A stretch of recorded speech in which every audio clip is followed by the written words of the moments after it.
Hey y'all, welcome back to the Because Adulting is Hard podcast. I am Elita, the host of this podcast. I am also the owner of the Funky Monkey here in Friendswood. I'm super excited to have my friend Laura Seifert here today with me. She is actually the, what did you call it? What is your official title? Oh, that's good. Founder, leader, teacher, I don't know. All everything things. Yeah. Of Yes Ministries.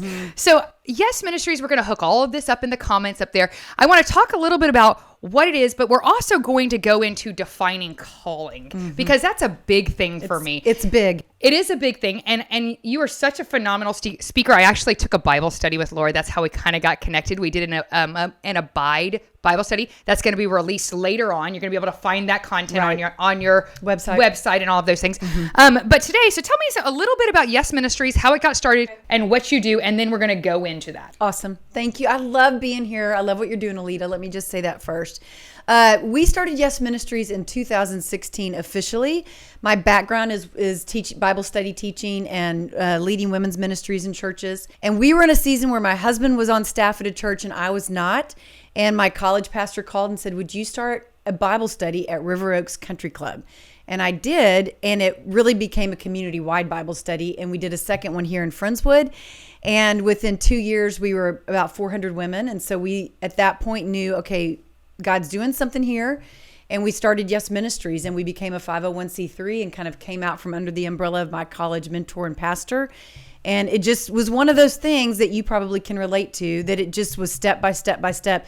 Never had the ambition, I'm going to start my own ministry. Never knew. It was just, I'm following God here. Now I'm following him here. And then all of a sudden we have Yes Ministries. So we've been formally a 501c3 since 2016. And what is y'all's mission? Like, what is y'all's purpose? Like, what is your soul thing that you're doing?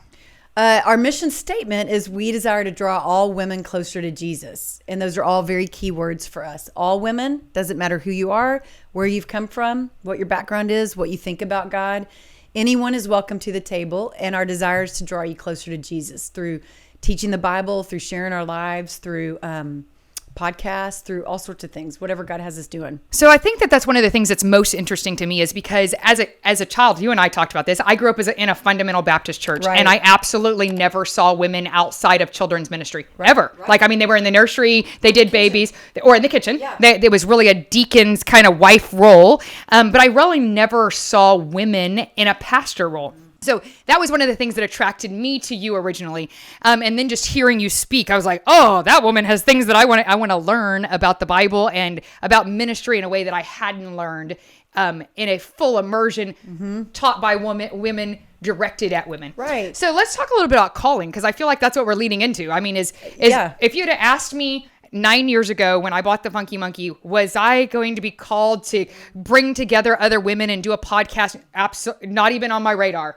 But I think that every time I'm in a state of prayer and looking to God for things, he opens doors for me that I didn't even see coming. Totally. So let's talk about your calling to this ministry and how that worked. So let me can I just define calling in a very common way? I think it's when your passion meets God's desire.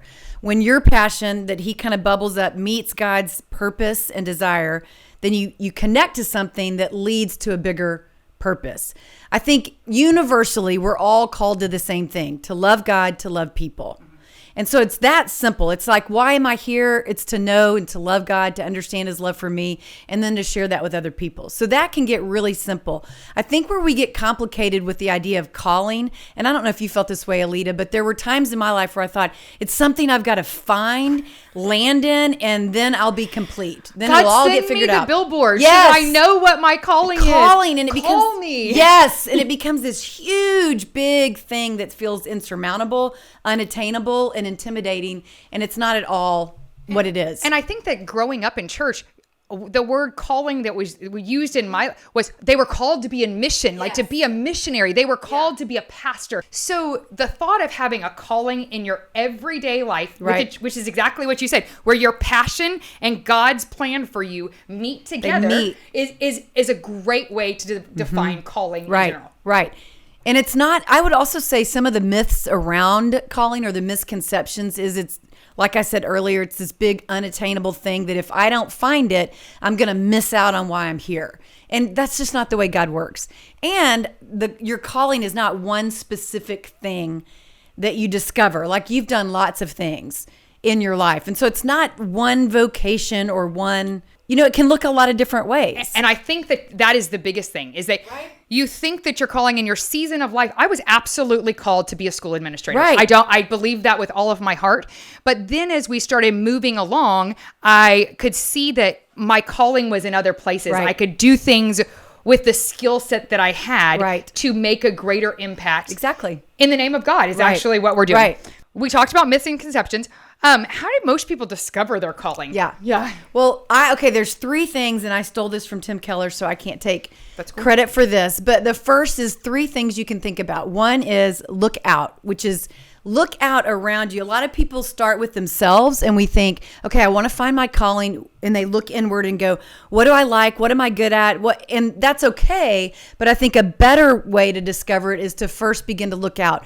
What are the needs around me? What is going on? What are the needs around me? And what is my affinity to those needs? And what are my skill sets? Right. Yeah. That's your absolutely. second. That's the second thing. But the first one is literally what are the needs and what am I drawn to? Because there'll be needs out there, Elita, that you're drawn to that I'm not drawn to. I'm drawn to and you're not drawn to. And that's okay because I really think that's part of God's plan is for us. We're all different. But you're right. The initial thing is, oh my God, I need God to tell me what I'm going to do. What is this? What is this? Right. But really surrounding yourself and looking for ways that you enjoy serving and you're good at serving changes the dynamic of your calling, I would call that. So and if you're not sure about that, if you're looking out, guys, and you can't figure it out, just jump in and start doing things. And if that's not it, I started with working with children. That was not a fit for me. Women was the very last thing I would have ever thought.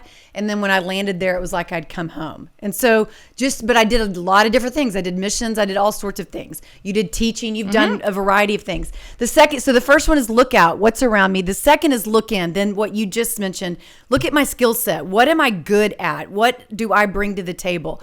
For me, I have never been an organized person. I've never been one that's been administratively gifted, if you will. So I thought, well, I can't be a leader because leaders have it all together, and that's how they have it all together. And one day, my Young Life leader actually said, Laura, you're a leader, not because you're organized, but because people follow you. I call that relational leadership. Yeah. Clay laughs at me because I am a person that absolutely has to have relationships with people to lead them. 100%. I mean, there are people that are capable of not doing that, but my skill set is exactly that. Right. I'm not going to be a detailed person. Right. I'm not going to have all of everything all organized. But yes, I have leadership skills, and applying them to different scenarios is a thing. Exactly. And then the third and the final one. So look, like, what am I good at doing? And the last one would be to look up. The opportunity is one of the things I love that Tim Keller said is he said, one of the ways you'll discover your calling is when you do it, others will say, do more of that. And so what do other people find and see in you? For sure. And so for me, I was in the corporate world the first time I ever gave a public speech or spoke publicly to a large crowd. And my boss said, you need to be doing that more. And that was one of the first kind of arrows pointing to teaching that God gave me.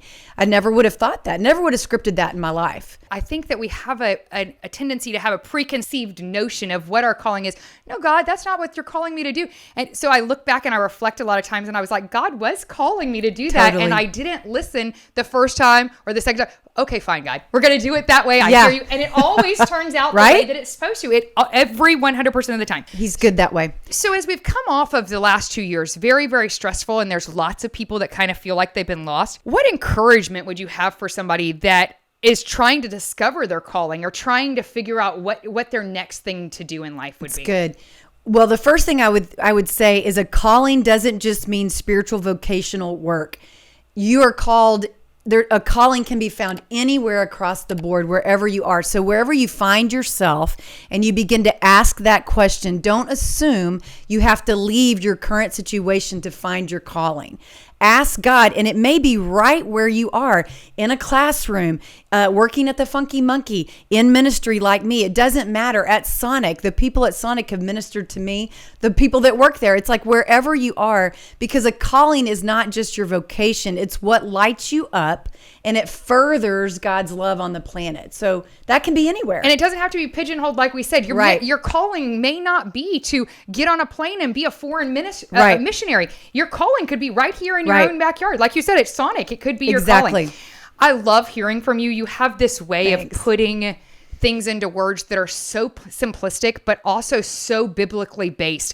Some of the things that I learned in Laura's Bible study were really based on women in ministry and some of the misconceptions of that role in ministry. And I look forward to having you back on this podcast and continuing to do this. Where can our followers look for you and follow you so that we can see what's going on with you? Thanks, Elita. YesMinistries.net is our website. YesMinistries.net. We'll hook that up top. So hook that up top. And then follow me on social media at Laura Seifert Yes on Instagram is where I do most of my interaction. But we also have a Yes page on Facebook. So both places you can find me. So we'll include all of those links on there. And then we'll continue to push through as she's releasing new things. I know you have some things that you're toying with and some stuff like that. And long-term wise, we've talked, I'd love to see you do your own podcast because you do have really great things to say, and you're really leading forward, in my opinion, in women's ministry and really speaking directly to women, which is a thing. Yeah. Thanks, Elita. You're so encouraging. I'm so grateful that you took the time to come on here. Anytime. You should. Make sure to follow Laura and make sure to follow, and do all the things on this content as well. Share it, makes it work well. We appreciate y'all following us, listening to what we have to say today, and have a great day, and we'll talk to y'all later. Bye. Bye.